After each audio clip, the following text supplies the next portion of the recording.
while there's affinity spaces that are growing within our organization for educators of color and Latinx educators, I also think about the affinity spaces in Kansas City that have really blossomed and grown over these last couple of years. And we have a high number of our Latinx educators who are really engaged in these spaces. I think about how many of our staff members attended the Latinx Education Collaborative event in November and really loved the workshops and discussions in that space. We were really lucky to get to honor Daniel Velasquez as the Latinx Educator of the Year. And again, getting a chance to engage in that event. I think engaging both inside our school and outside our school, what that does is I think it creates even a larger community for Latinx educators, that they're able to swap perspectives and ideas and school needs. And that not only supports them as educators being sustained in this work, but ultimately it supports our kids throughout the city.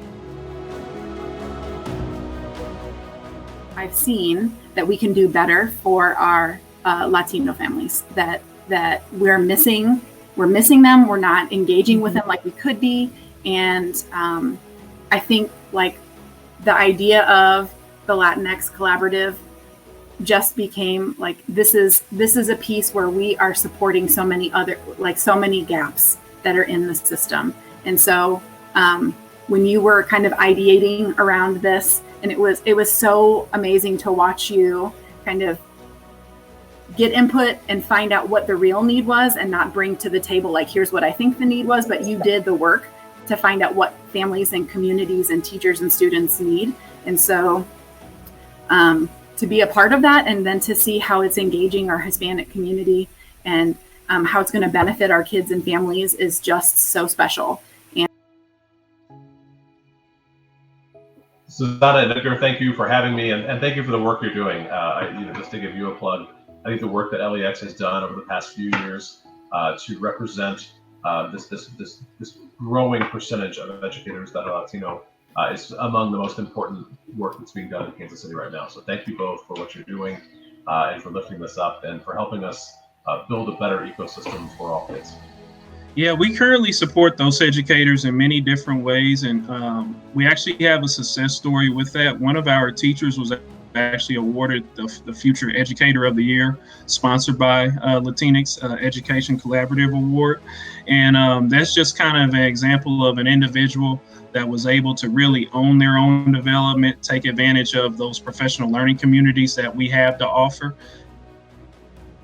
So our learning and development director here at CYKC, Selena Rios, who I think you both know, serves on the board for LEC and offers direct support to our Latinx members through various things like advocating for our members to attend Evolucion, which happens in the fall, a conference for Latinx educators for their professional development. Also Amplify, which happens in the spring. Again, another conference specifically for educators of color in order to build community, but also professional development there. So two great examples of how we support our educators. I mean, I think all schools are wanting, people that are there to make our city better and make education better. So we're looking for the same quality individuals as everybody else. Ours would just be a little bit of a unique journey for specifically a Latinx educator because it's a new journey for us. I appreciate your transparency and your willingness to engage in that dialogue. Thank you for taking a risk and having us be here for the conversation.